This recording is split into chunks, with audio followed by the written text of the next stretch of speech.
The eviction notice stuck to the apartment door like a yellow flag of surrender. Marcus Chen stared at it, his calloused hands trembling slightly as he held his 8-year-old daughter Sophie's backpack. 30 days. That's all they had left. The hallway smelled of old cigarettes and broken dreams. Marcus had walked these same stairs for 3 years, ever since Jessica left with half his savings and a lawyer's promise to revisit custody arrangements if his situation didn't improve. Well, his situation had just gotten worse. Much worse. Sophie tugged at his worn flannel shirt. "Dad, is that bad?" Her voice carried that particular mix of innocence and premature wisdom that broke his heart daily. "Just some grown-up stuff, sweetheart. Let's get inside." The one-bedroom apartment felt smaller each day. Marcus slept on the couch so Sophie could have the bedroom. Her drawings covered the refrigerator like colorful bandages over their financial wounds. Pictures of houses with picket fences, families with 2 parents, dreams that seemed as distant as the mountains beyond Portland's urban sprawl. 15 years at Cascade Timber gone overnight when the mill closed. 6 months of job applications that disappeared into the void of an economy that had moved past men like him. Men who worked with their hands. Men who built things that lasted. The phone rang. Marcus recognized the number. His ex-wife's lawyer, Mr. Chen. "This is regarding the child support payments. 3 months behind now, and we need to discuss modification of the custody arrangement." The words hit like hammer blows. Jessica had remarried, a software engineer with a house in Lake Oswego and a retirement account that actually existed. Sophie would have her own room there, a college fund, stability, everything Marcus couldn't provide. "You can't take her from me. She's all I have." The line went dead. Marcus set the phone down carefully, his hands steadier than his heart. Through the thin walls, he could hear Mrs. Nguyen's television next door, some game show where people won money for knowing random facts. If only life were that simple. Sophie appeared in the doorway, clutching Mr. Patches, the stuffed rabbit that had been her constant companion since her mother left. The toy was worn thin from too many nights of tears and whispered secrets. "Is Mom coming to get me?" Marcus knelt before her, ignoring the protest from his bad knee. Construction work had taken its toll over the years, leaving him with a body that remembered every lifted beam and hammered nail. "Nobody's taking you anywhere, pumpkin. We're a team, remember?" She nodded, but her eyes held that look again, the one that said she understood more than any 8-year-old should have to understand. A knock at the door interrupted the moment. Marcus peered through the peephole and saw a thin man in a suit that had seen better decades. He carried a worn leather briefcase and had the patient look of someone who delivered both good news and bad news, often enough to know that life rarely distinguished between the two. "Mr. Chen, I'm William Rodriguez, attorney at law. May I come in?" Marcus opened the door cautiously. The lawyer's suit might have been expensive 20 years ago, but now it hung on his frame like a memory of better times. Still, there was something about the man's eyes that suggested competence wrapped in humility. "Sorry about the mess. We weren't expecting company." Rodriguez smiled at Sophie, who watched from behind Marcus's leg. "You must be Sophie. I've heard wonderful things about you." Sophie tilted her head with curiosity. "From who?" "From Henry Walsh, your father's godfather." The name hit Marcus like a physical blow. Henry. He hadn't heard from him in years. Not since the wedding, when Jessica had complained about the strange old man who lived alone in the mountains and sent birthday cards with pressed flowers instead of money. "I'm afraid I have difficult news. Mr. Walsh passed away 3 weeks ago, peacefully in his sleep." Marcus sank into a kitchen chair. Henry had been his father's best sin, a quiet man who'd taught Marcus to fish and identify trees by their bark. After Marcus's parents died in that car accident when he was 19, Henry had been the closest thing to family he had had, until life got complicated and distances grew longer. "I should have stayed in touch better. He spoke of you often," Rodriguez said, opening his briefcase. "Which brings me to why I'm here." Mr. Walsh's will was quite specific. Most of his possessions went to environmental organizations, but he left you something particular. He called it the Cabin Project, along with detailed instructions that you'd understand when you saw it. The lawyer produced an envelope thick with papers and something that made both Marcus and Sophie gasp. A wooden key unlike anything Marcus had ever seen. Carved from what looked like cedar, it was intricate beyond belief. Tiny leaves and branches spiraled around the shaft, and the head was shaped like a miniature tree with roots and branches extending in perfect symmetry. The craftsmanship was extraordinary, each detail carved with the precision of someone who had spent countless hours perfecting their work. Henry made this himself. According to his instructions, this is the only key to whatever he built up there. He wanted you to have it along with this letter. The envelope felt substantial in Marcus's hands. His name was written across the front in Henry's careful handwriting, the same script that had adorned birthday cards and Christmas notes over the years. Should I read it now? That's up to you. Henry didn't specify. Sophie was examining the wooden key with wonder, turning it over in her small hands to study each carved detail. Can we go see what it opens, Dad? Please, Marcus remembered their last visit to Henry's property. Sophie had been 4 then, and they'd hiked through the woods to see what Henry had described as a simple cabin project.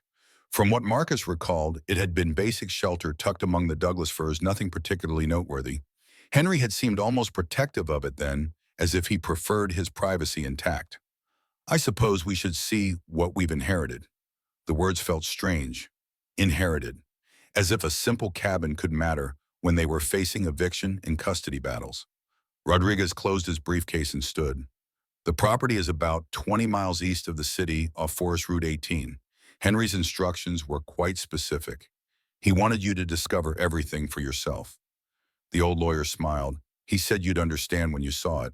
After Rodriguez left, Marcus sat at the kitchen table turning the wooden key over in his hands. The weight surprised him. It was heavier than it looked, as if the wood itself carried the density of years and intention. Dad, Sophie said quietly, do you think Henry was trying to help us? The question hit him harder than expected. Marcus looked at his daughter, really looked at her, and saw Henry's influence in the way she considered things carefully before speaking, in the way she found wonder in small details. Henry had always treated her as if her thoughts mattered something Marcus had taken for granted until now. I think maybe he was sweetheart. He glanced at the eviction notice still lying on the counter, 30 days before the sheriff would escort them from their home. Maybe Henry's cabin wouldn't solve anything. Maybe it was just a curious old man's final gesture, a place to spend a weekend before reality reasserted itself. But as Marcus studied the intricate key, the care that had gone into creating something so beautiful and personal, he felt something he hadn't experienced in months, a stirring that might have been hope. The drive to Henry's property took them deeper into the Cascade foothills than Marcus remembered. Forest Route 18 wound through stands of Douglas fir and western cedar, climbing steadily until the air grew thin and carried the scent of mountain streams and ancient wood. Sophie pressed her face to the passenger window of Marcus's aging pickup truck, watching for wildlife among the towering trees. I forgot how quiet it is out here. Marcus had forgotten too. The silence felt sacred after months of apartment living where every argument and television show carried through thin walls, where sleep came in fragments between the rumble of late-night traffic and early morning garbage trucks. The turnoff to Henry's property was marked by nothing more than a gap in the trees and tire tracks worn into the forest floor. Marcus followed the rough path for nearly a mile before it opened into a familiar clearing where Henry's small cabin sat beside what had once been a vegetable garden. But something was different. The garden was larger, more sophisticated. Solar panels gleamed discreetly among the trees. A small wind turbine turned lazily in the mountain breeze. This wasn't the simple homestead Marcus remembered. He parked beside the cabin and helped Sophie down from the truck. The wooden key felt warm in his pocket, as if it had absorbed heat from his body during the drive. Henry's instructions had been clear. The main project was accessible by following the marked trail that began behind the cabin. The trail was well maintained, wider than Marcus expected, with wooden markers every few hundred yards bearing Henry's careful handwriting. Observation point, 0.3 miles. Research site, 0.5 miles. Home, 0.8 miles. Home, Marcus found that curious. Henry had lived in the cabin, not somewhere deeper in the woods. Dad, look, Sophie called from ahead on the trail. She was pointing at something carved into the bark of a massive cedar tree. Henry's initials along with a date from 15 years ago and a small symbol that looked like a stylized tree within a circle. As they walked deeper into the forest, Marcus began to notice more signs of Henry's presence. Solar panels had been discreetly mounted among the tree branches, their surfaces angled to catch the filtered sunlight. A small stream ran parallel to the trail, but instead of crossing it directly, the path followed a wooden boardwalk that elevated walkers above the water without disturbing its natural flow. Henry really loved this place, Sophie observed, running her hand along the smooth railing. The comment made Marcus think about his godfather in a new way.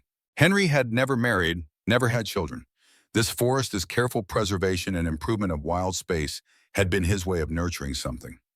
Marcus had always assumed Henry lived simply because he was eccentric or antisocial. Now he began to suspect there had been intention behind every choice.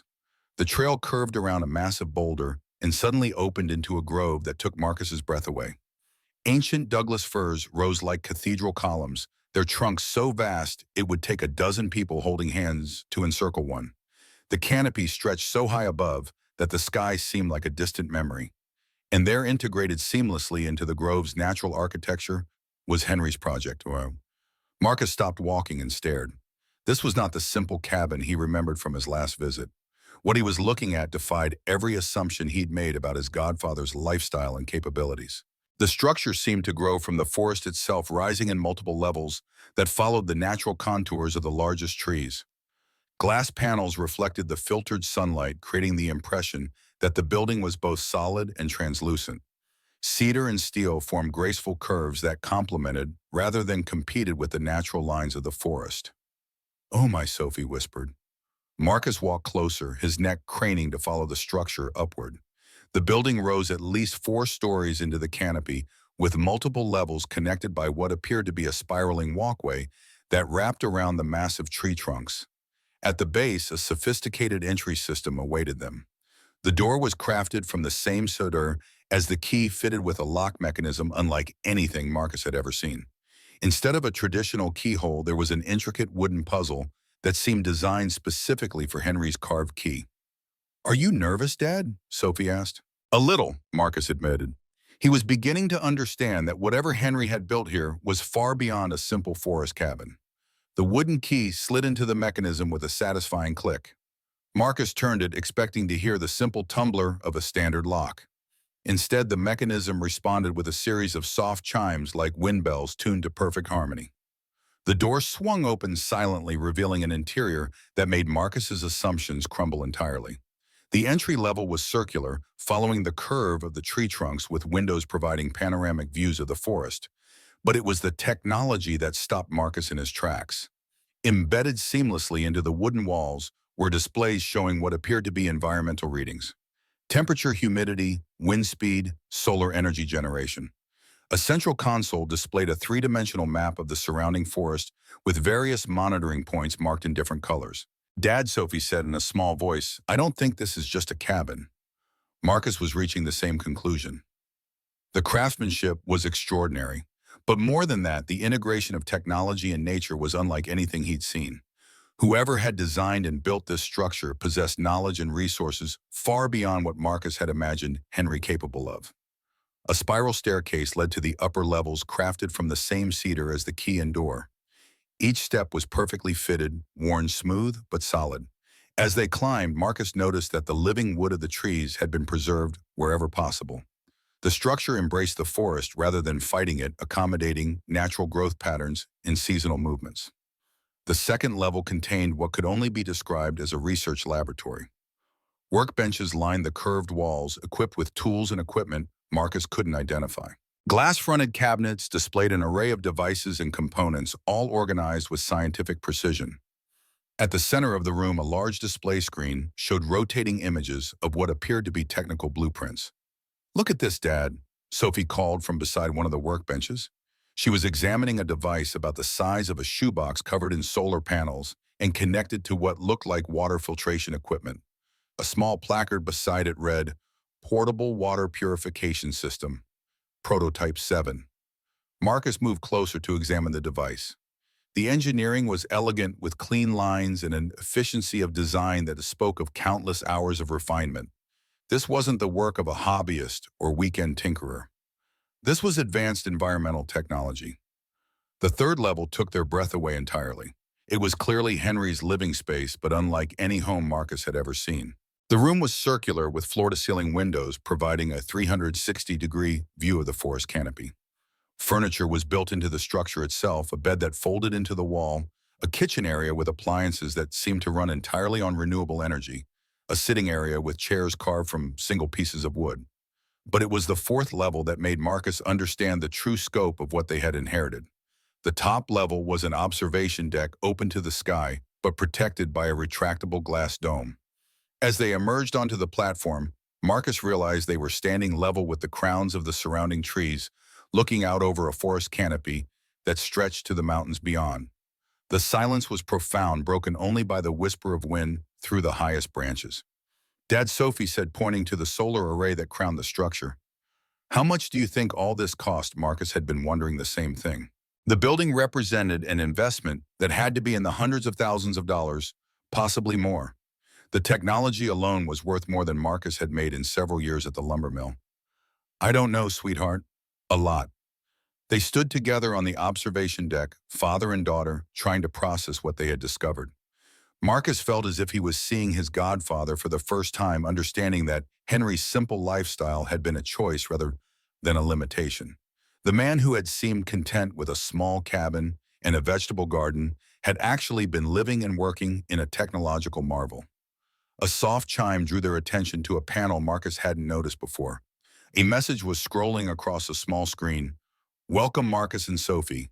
Please explore freely. Systems will activate as you discover them. More will be revealed when you are ready. Marcus stared at the message. Henry had somehow programmed the system to recognize them, to know they would come here together. The realization sent a chill down his spine. Henry was really smart, wasn't he? Sophie said. Smarter than I ever knew, Marcus replied. As they made their way back down through the levels of the structure, Marcus's mind raced with questions. How had Henry built all this without anyone knowing? Where had he gotten the money for such sophisticated equipment? And most importantly, why had he left it all to them? The sun was beginning to set by the time they reached the entry level again. Marcus locked the door carefully, the wooden key feeling heavier now that he understood what had opened. As they walked back down the trail toward the truck, Sophie slipped her hand into his. Dad, are we rich now? Marcus considered the question. Rich was a relative term, but Henry's project represented more wealth than he'd ever imagined having access to. The technology alone had to be worth a fortune, and the craftsmanship of the structure itself was beyond price. I think we might be, sweetheart. But we need to understand what Henry wanted us to do with all this. As they drove back toward the city, Marcus's mind spun with possibilities and questions. The eviction notice was still waiting at their apartment, but it seemed less threatening now. Whatever Henry had built in that forest grove was worth far more than Marcus's rent problems. But something about the sophisticated technology and Henry's secrecy suggested there was more to the story. The message system had indicated that more would be revealed when they were ready for what Marcus had the feeling that discovering Henry's project was only the beginning of understanding what his godfather had really left them. That night, Marcus couldn't sleep. Every time he closed his eyes, he saw the structure rising into the canopy, its glass panels reflecting filtered sunlight, its technology humming with quiet efficiency. The cramped apartment felt even smaller after spending the afternoon in Henry's soaring creation. Beside him on the couch, Sophie slept peacefully, her dreams apparently untroubled by the magnitude of what they had discovered. Marcus envied her ability to simply accept wonder without immediately calculating its implications. By morning, Marcus had made a decision.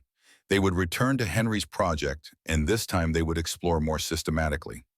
The message on the observation deck had promised that systems would activate as they discovered them. Marcus wasn't sure what that meant, but he suspected it had something to do with understanding what Henry had actually been working on. Can we go back today? Sophie asked over breakfast, as if reading his thoughts. That's exactly what I was thinking. This time Marcus brought supplies. Water sandwiches, a notebook, and his phone with its camera. If Henry had left them valuable technology, Marcus needed to understand and document it properly. The drive to the property felt familiar now, and Marcus found himself anticipating the moment when the forest would open to reveal Henry's extraordinary creation. Sophie chattered about the project during the drive, asking questions Marcus couldn't answer, but that showed she was thinking about what they had seen with systematic curiosity. Do you think other people know about it? She asked. I don't think so. Henry was pretty private about his work, but how could he build something so big without anyone helping? It was a good question. The structure wasn't something one person could have constructed alone, not with the sophisticated technology and precision craftsmanship they had observed. Someone had helped Henry, or he had hired crews and somehow convinced them to keep quiet about the project. When they reached the grove, Marcus approached the building with more confidence. The wooden key felt comfortable in his hand now, and the chiming lock mechanism seemed to welcome them back. Inside, the environmental displays showed slightly different readings than the day before, confirming that the systems were actively monitoring forest conditions. "Let's start with the laboratory level," Marcus said. "I want to understand what Henry was actually working on." The second-level laboratory was even more impressive in the morning light. Marcus began systematically examining the equipment and prototypes, using his phone to photograph everything while taking notes.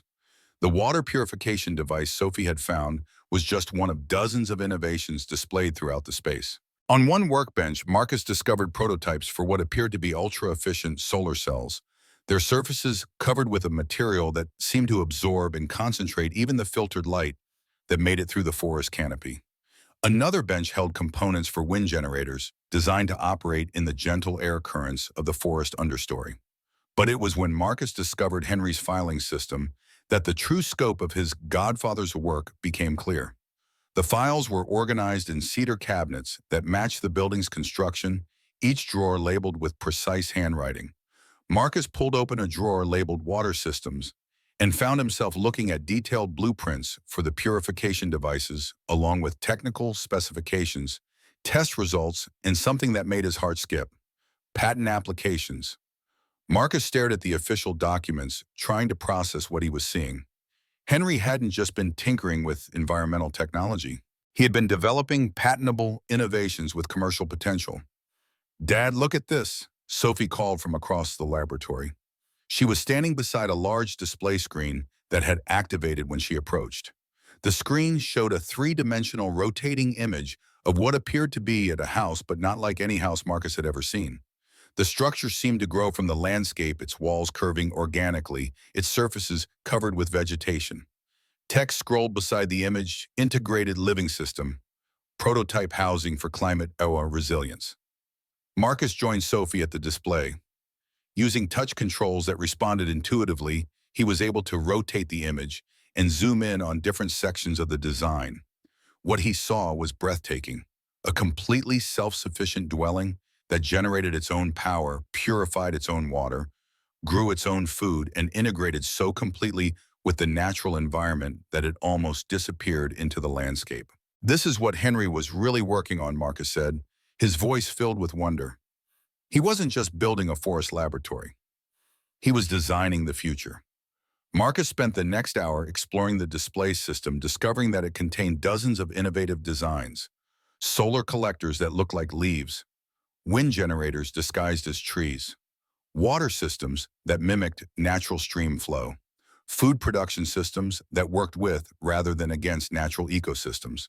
Each design was accompanied by detailed engineering specifications, cost projections, and environmental impact assessments. This wasn't the work of an eccentric hermit. It was the research and development program of a visionary environmental engineer. In another filing cabinet, Marcus found Henry's personal notebooks. The handwriting was familiar, the same careful script from birthday cards and Christmas notes. But the content revealed a mind engaged with complex technical challenges and ambitious goals. "The future of human civilization depends on learning to live within natural systems rather than replacing them." One entry read, "We must design communities that enhance rather than degrade the environments that sustain us. The technology exists. What we lack is the wisdom to implement it." Marcus read entry after entry, each one revealing more of Henry's vision and dedication. His godfather hadn't been hiding in the woods. He had been working to save the world. "Lily, come look at this," Marcus called, then caught himself. "Sophie," he corrected. She joined him at the notebook, reading over his shoulder with the concentration she brought to all text. "Henry wanted to help the earth," she said simply.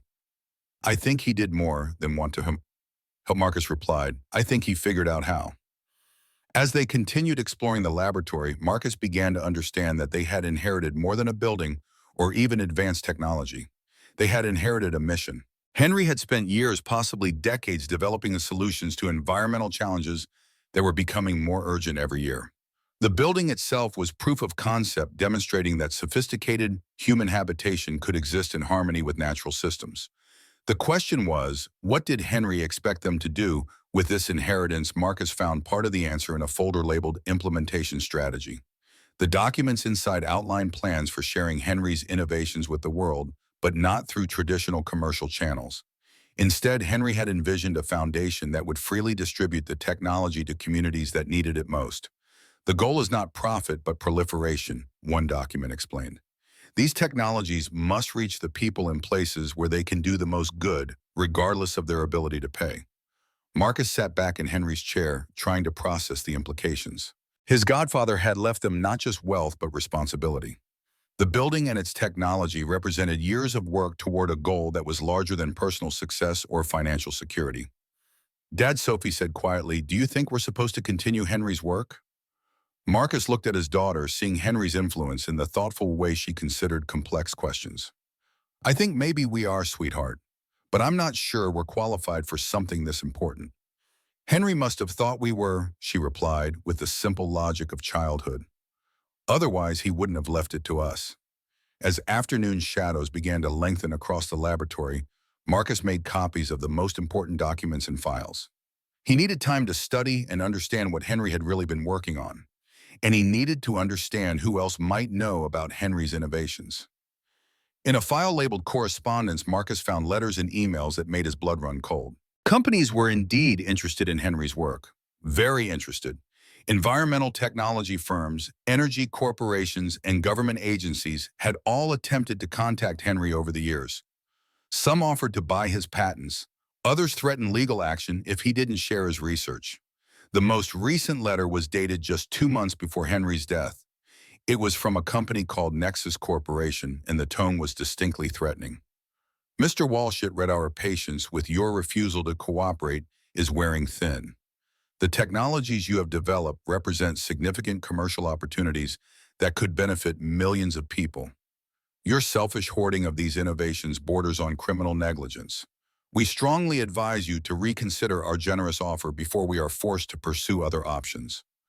Marcus felt a chill that had nothing to do with the mountain air.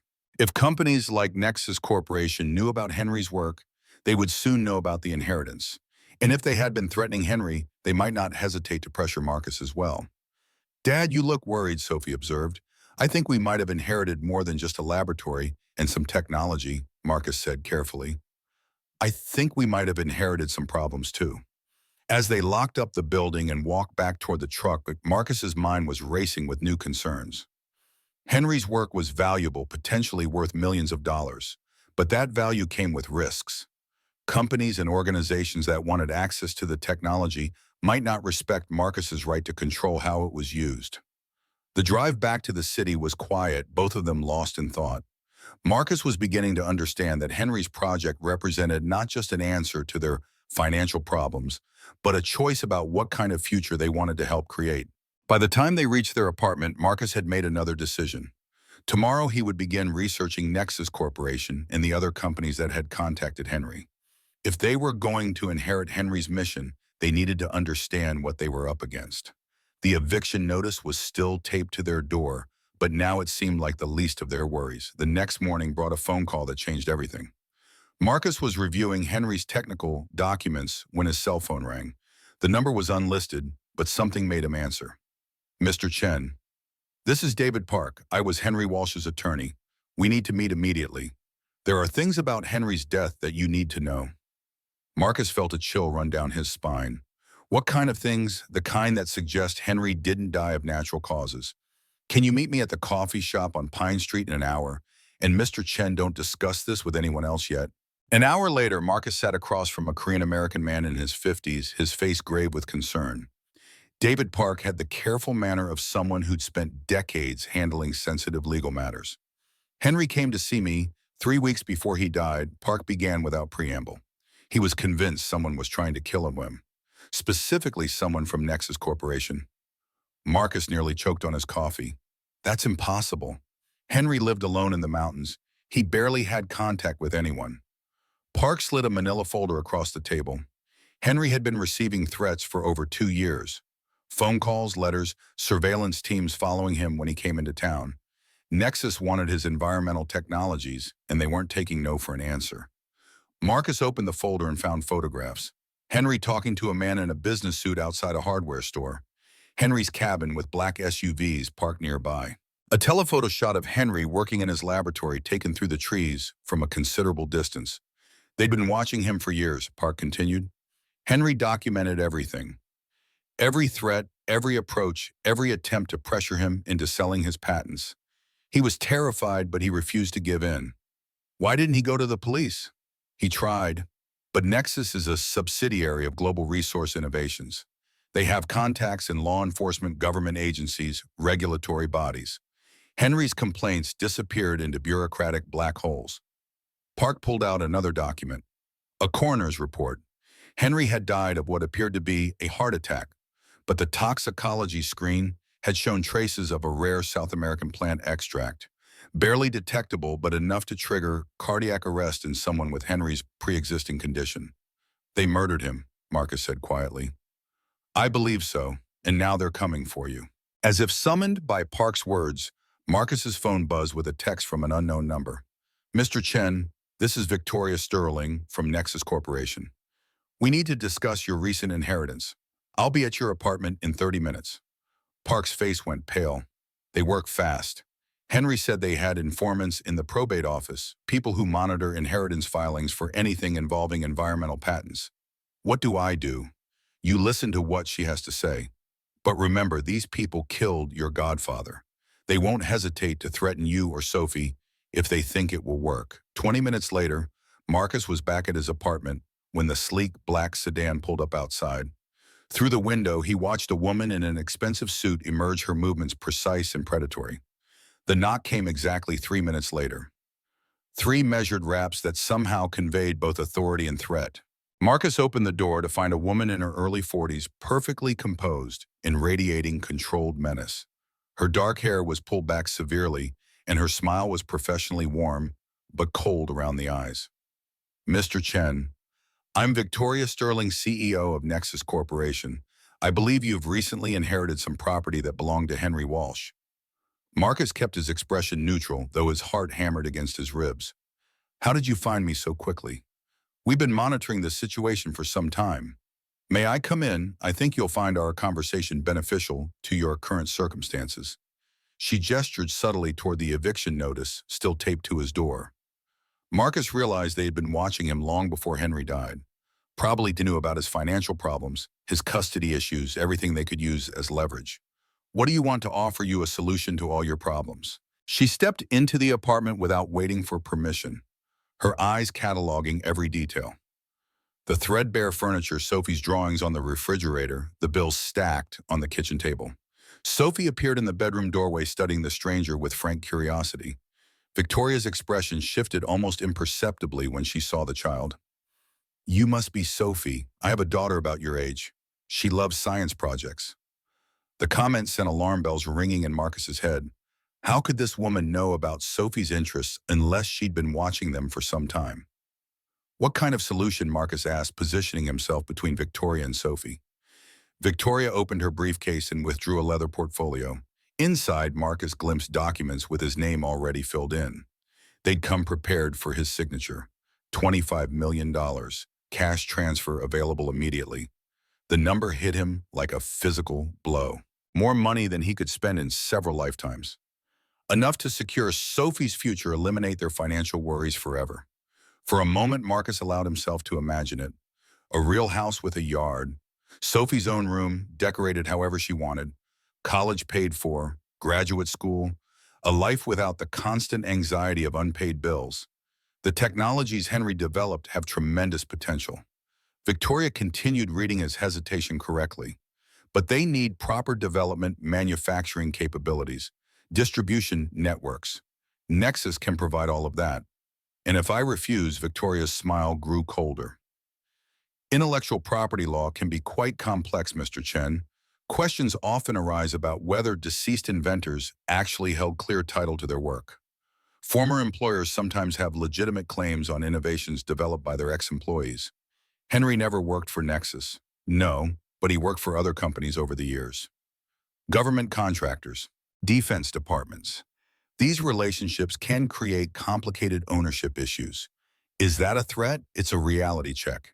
Legal battles are expensive and time-consuming. They can also attract attention from various government agencies. Environmental technologies sometimes have national security implications. Marcus felt Sophie move closer to him, her small hand slipping into his. The gesture reminded him of what was really at stake. Not just money, but Henry's vision of technology that served people rather than controlling them. I need time to think, of course. Victoria handed him an elegant business card. But don't take too long. Opportunities like this have expiration dates. Market conditions change. Legal situations can become more complicated. After she left, Marcus triple-checked the locks and closed the blinds. Sophie sat on the couch, Mr. Patches clutched protectively in her arms. She was scary, Dad. Yeah, she was. Marcus sat beside her, trying to project calm he didn't feel. What did you think when she talked about her daughter? She was lying, Sophie said with startling certainty. Her eyes didn't get soft like yours do when you talk about me, and she kept looking at our stuff like she was making a list. Marcus hugged his daughter close. Victoria Sterling had made a crucial mistake. She'd underestimated an 8-year-old's ability to recognize predatory behavior. The rest of the morning was spent researching Nexus Corporation and Victoria Sterling online. What Marcus found confirmed Park's warnings. Nexus wasn't just another tech company, they were specialists in hostile acquisition of environmental patents.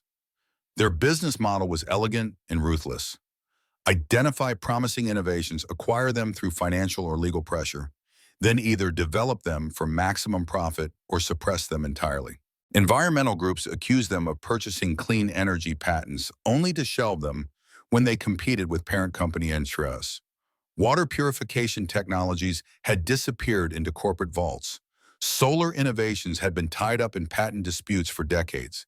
Victoria Sterling herself was a fascinating study in corporate predation. Harvard MBA former McKinsey consultant brought in 3 years ago specifically to head Nexus's intellectual property acquisition division. Translation, corporate raider specializing in technology theft. But there was something else in her background that nagged at Marcus.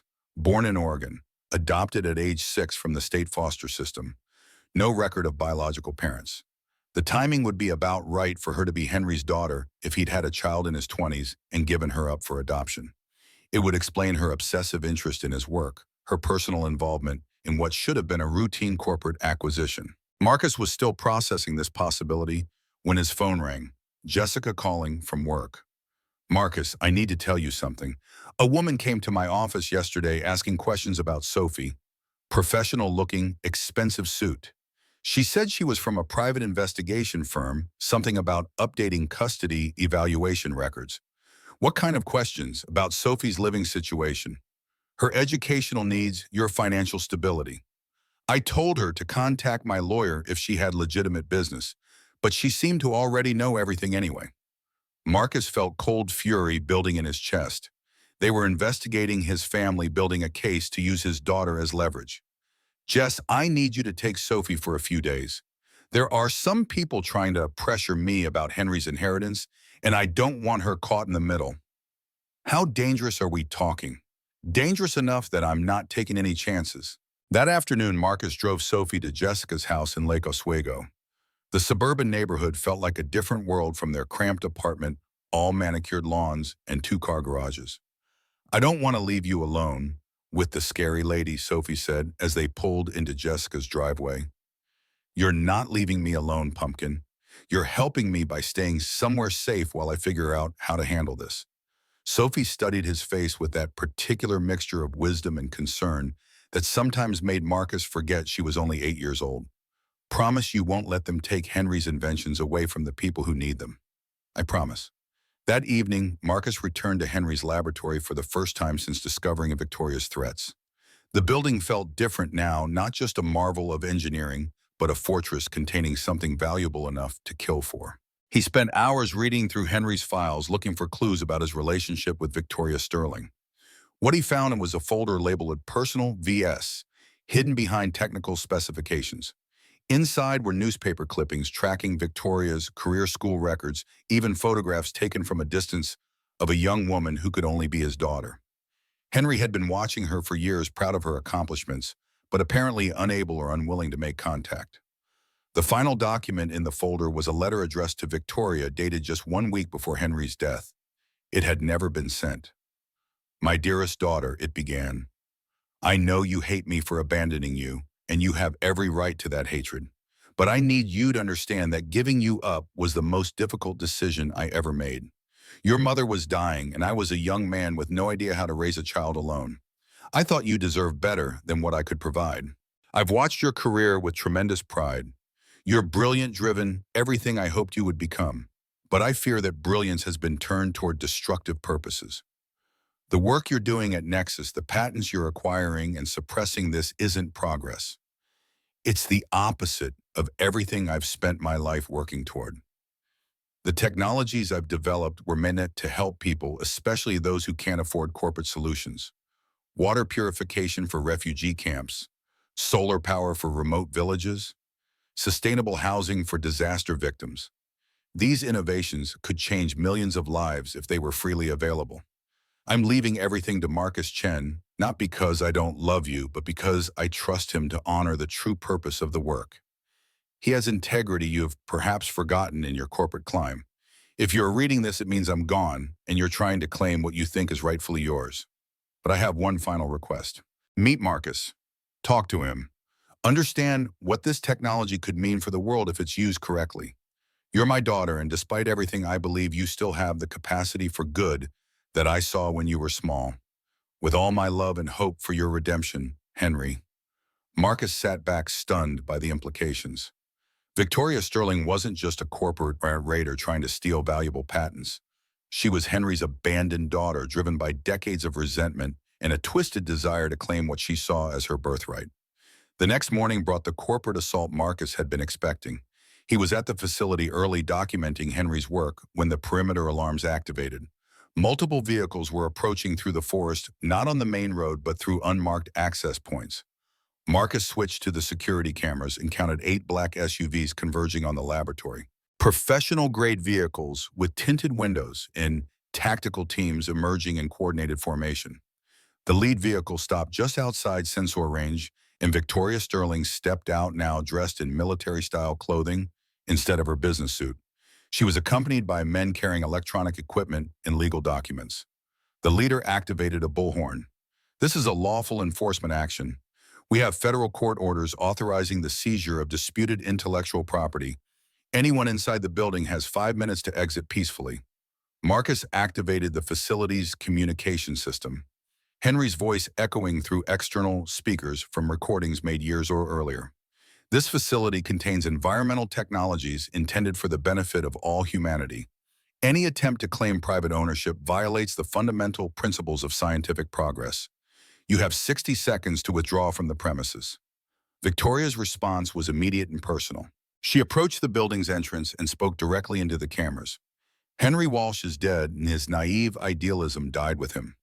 These technologies represent billions of dollars in commercial potential. They belong to people who understand how to develop and distribute them properly, not romantic fools who think technology should be free." Marcus activated his own microphone. "The technologies belong to the communities that need them. Henry believed that, and he died for that belief." Victoria's composure cracked slightly. Henry Walsh abandoned his responsibilities and paid the price for his stubbornness. Don't make the same mistake. The threat was clear, but Marcus had prepared for this moment. As Victoria's team began setting up equipment to breach the facility's defenses, he initiated Henry's final protocol. Emergency broadcast systems throughout the region activated simultaneously. Radio stations, television networks, internet platforms all began transmitting the same message.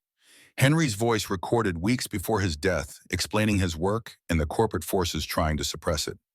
"My name is Henry Walsh, and I am speaking to you from beyond the grave. The environmental technologies I developed over the past 15 years could revolutionize how human communities interact with natural resources. Clean water systems that cost pennies per gallon, solar collectors that work in any climate, sustainable housing that improves rather than degrades local ecosystems. These innovations belong to humanity, not to corporations. I am releasing all technical specifications, implementation guides, and manufacturing instructions to the public domain. Download them, share them, build them, improve them. The future of our planet depends on communities becoming self-sufficient rather than dependent on corporate infrastructure. If you are hearing this message, it means corporate interests have moved against my inheritors. Do not let them succeed. The technology is now yours. Use it wisely. As Henry's posthumous broadcast spread across the internet, Marcus watched Victoria's team through the security monitors.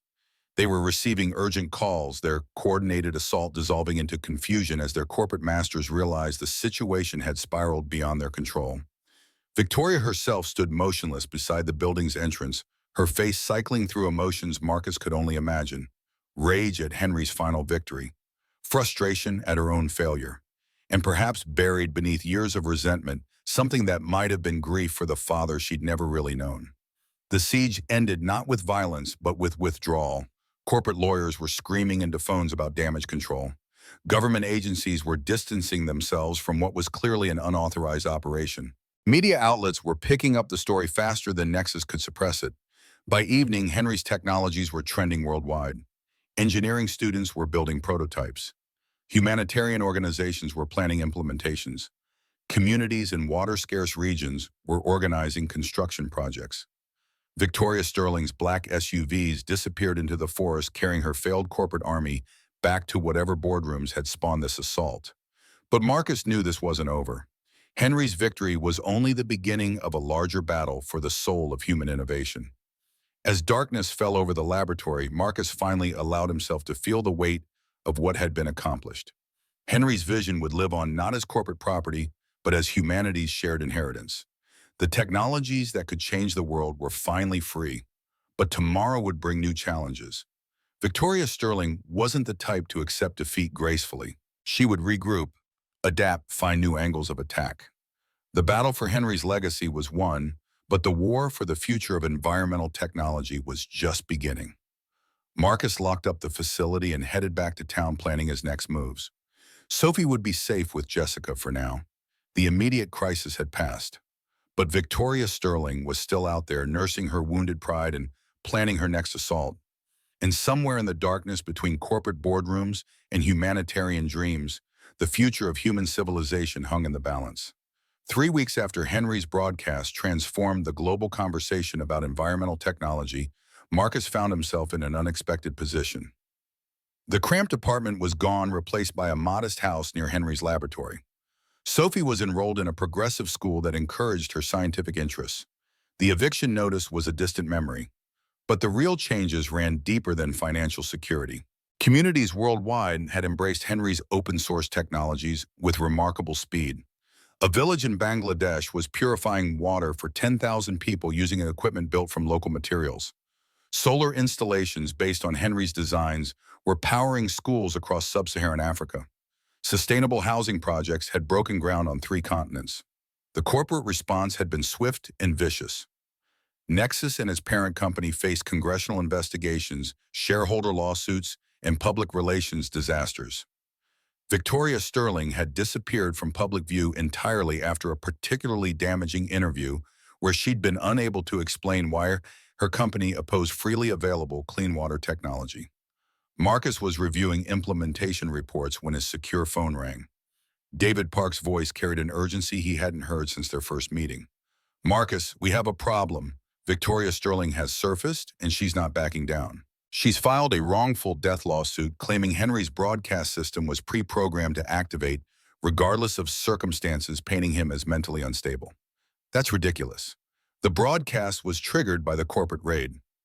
Doesn't matter. She's also claiming parental rights to Henry's estate, arguing that as his biological daughter, she has stronger legal standing than a godson.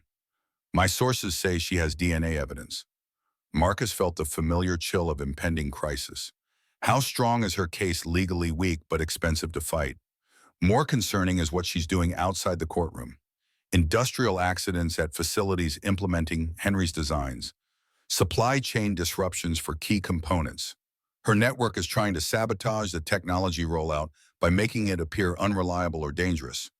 The conversation was interrupted by Sophie's voice from the kitchen. Dad, there's a lady at the door who says she needs to talk to you about Henry. Marcus looked out the front window and felt his blood freeze. Victoria Sterling stood on his porch, but she looked different. Gone was the corporate executive in expensive suits.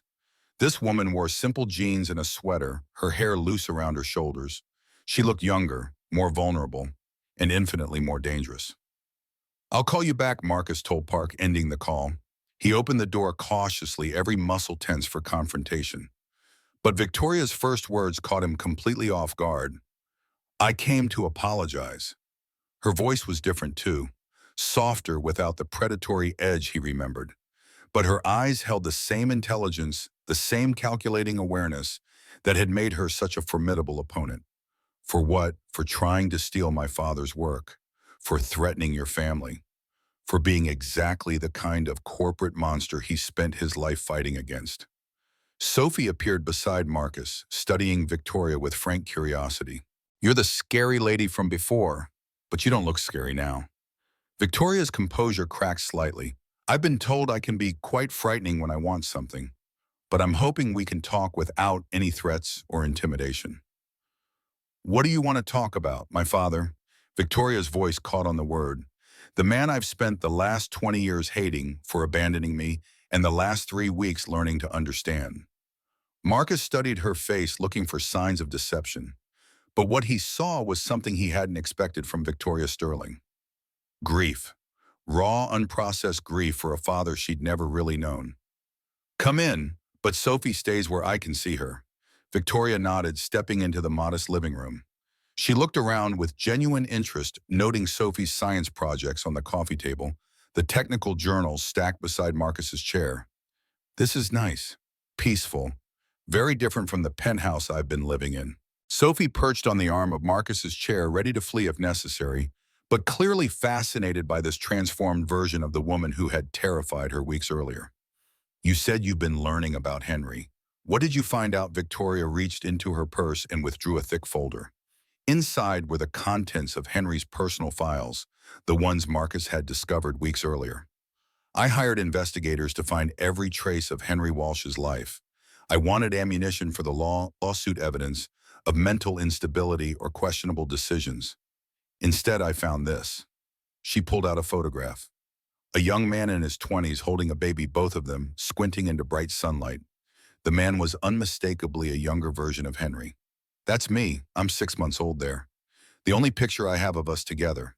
"Where did you find it?" "In his wallet. He carried it for 40 years, even though he gave me up when I was 6 because he couldn't handle raising a child alone after my mother died." Victoria's voice was carefully controlled, but Marcus could hear the emotion underneath. 40 years of carrying her picture, of watching her career from a distance, of being too ashamed or afraid to make contact. There were other things too. School records he'd somehow obtained, newspaper clippings about my academic achievements, stock reports tracking Nexus's performance, with notes in the margins about strategies I'd implemented. "He was proud of you," Marcus said quietly, "and horrified by what I'd become." Victoria pulled out another document. "This is a letter he wrote to me but never sent. It explains everything. Why he gave me up. Why he left me his life's work through you instead of directly. Why he believed you had the integrity to use it properly while I had lost mine entirely." She handed Marcus the letter. It was the same one he'd found in Henry's files, but this copy was worn from repeated reading, stained with what might have been tears. "When did you find this?" "2 days after the broadcast. My corporate lawyers obtained it during discovery, thinking it would help our case by establishing Henry's mental state. Instead, it destroyed me." Victoria stood and walked to the window, staring out at the forest beyond. "For 3 weeks, I've been watching communities around the world implement my father's technologies.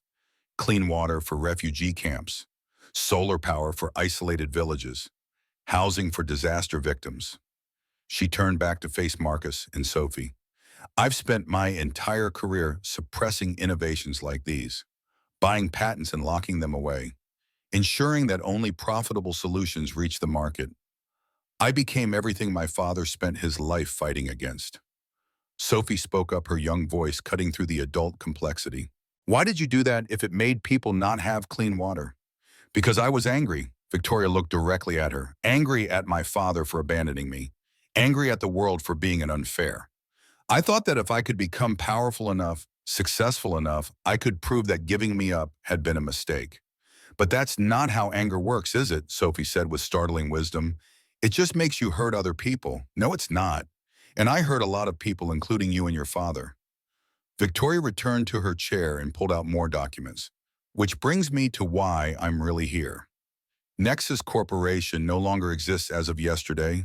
I dissolved the company and transferred all patents to a public foundation. Marcus stared at her. You what I liquidated everything. The corporate assets, my personal wealth, even my penthouse. All of it goes to supporting implementation of my father's technologies in communities that need them most. That's impossible. You can't just dissolve a subsidiary of Global Resource Innovations. Victoria smiled, and for the first time it reached her eyes. I can own controlling interest in the parent company. $40 billion in environmental technology patents now freely available to anyone who wants to build clean water systems or renewable energy projects. The magnitude of what she was describing was staggering. Not just surrendering her own company, but dismantling a significant portion of the corporate structure that had suppressed environmental innovation for decades. Why, Marcus asked simply, because my father was right. Technology should serve humanity, not control it. And because I finally understood what he saw in you. She pulled out one final document, a legal agreement transferring all remaining corporate assets to the Henry Walsh Foundation, with Marcus and Sophie named as co-trustees. I want you to continue his work, but I also want to help if you'll let me. I have contacts, distribution networks, manufacturing capabilities. Everything I used to suppress innovation, I want to use to accelerate it instead. Marcus studied the document, his mind racing. This was everything they'd hoped for and more. The resources to implement Henry's technologies globally without corporate interference or legal challenges. But something about Victoria's transformation seemed too convenient, too complete. How do I know this isn't another corporate strategy, a way to gain control by appearing to surrender it? Victoria reached into her purse one more time and withdrew something that made Marcus's breath catch. A wooden key identical to the one Henry had left him, carved with the same intricate detail and symbolic tree. I found this in his workshop along with a note. It said, "For Victoria, if she ever finds her way home." There's a second laboratory in the facility, one you haven't discovered yet. He built it for me, hoping that someday I might choose to help rather than hinder his work. The revelation hit Marcus like a physical blow. Henry had prepared for this possibility, had built contingencies into his plans that accounted for his daughter's potential redemption. Even in death, his godfather was still orchestrating solutions Marcus couldn't have imagined. Sophie slipped down from her chair and approached Victoria cautiously. "Can I see the key?" Victoria held it out, and Sophie examined it with the same focused attention she'd given Henry's original. The carving was different in subtle ways, with vines that spiraled in the opposite direction and branches that reached toward rather than away from the trunk. "It's like yours and Henry's had a conversation," she told Marcus. They belonged together. Over the following days, Victoria proved her commitment through actions rather than words. The dissolution of Nexus created international headlines, but more importantly, it eliminated the primary force opposing open-source environmental technology. The second laboratory was a revelation. Hidden beneath the main facility, it contained manufacturing equipment, testing facilities, and a complete production line for scaling Henry's innovations and from prototypes to mass implementation. But it also contained something else. A message from Henry recorded weeks before his death and programmed to activate only when both keys were present in the facility. His voice filled the underground space, warm with the satisfaction of a plan finally coming together. "If you're hearing this, it means my daughter has chosen redemption over revenge, cooperation over control. Victoria, I'm sorry it took so long to bring you home. Marcus, thank you for being the bridge between what was broken and what could be healed." The screen displayed a world map marked with implementation sites, supply chains, and distribution networks. Everything needed to transform Henry's vision from local projects to global infrastructure. This is your inheritance now, both of you. Not just technology, but responsibility. The responsibility to ensure that innovation serves those who need it most, not those who can't afford it most. The message concluded with specific instructions for operating the manufacturing facility, coordinating with implementation partners worldwide, and managing the foundation that would oversee everything. But the final instruction was personal. Victoria, you have your father's intelligence and your mother's compassion. Use both. Marcus, you have integrity that can't be bought or corrupted. Protect it, Sophie. You have wisdom beyond your years and curiosity that could change the world. Trust it. The future belongs to communities that control their own resources, their own technology, their own destiny. Make sure that future becomes reality. 6 months later, Marcus stood on the observation deck of Henry's laboratory, watching the sunset paint the forest canopy in shades of gold and amber.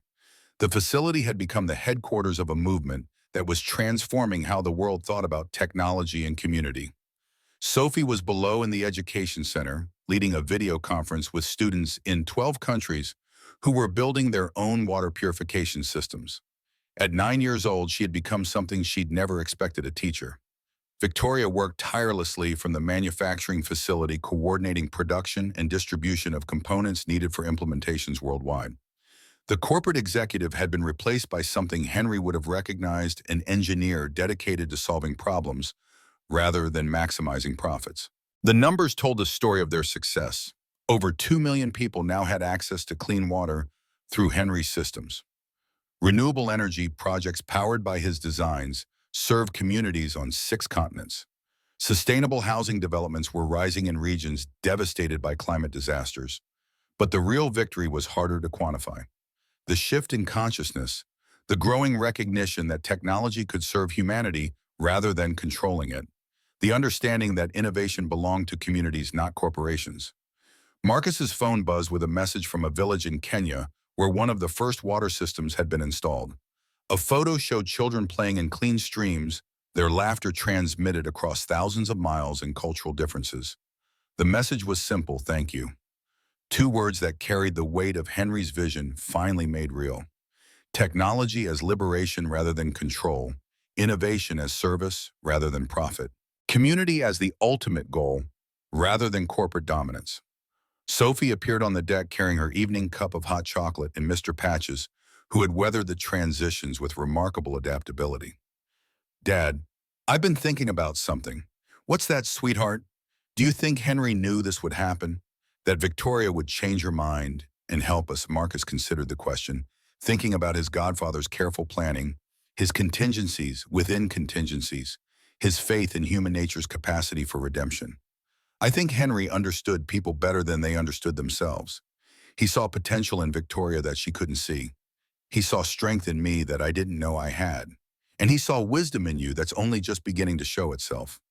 Sophie nodded, accepting this explanation with the gravity she brought to important concepts. Then she smiled, the uncomplicated joy of a child who had found her place in an uncertain world.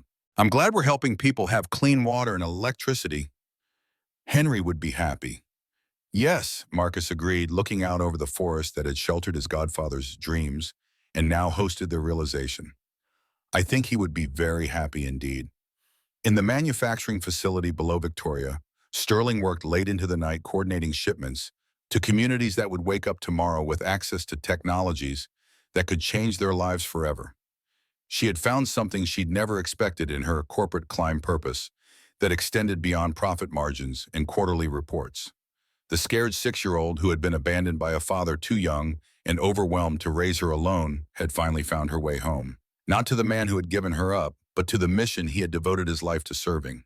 Henry Walsh's vision lived on, carried forward by the unlikely family he had assembled through careful observation, patient planning, and unwavering faith in humanity's capacity for growth.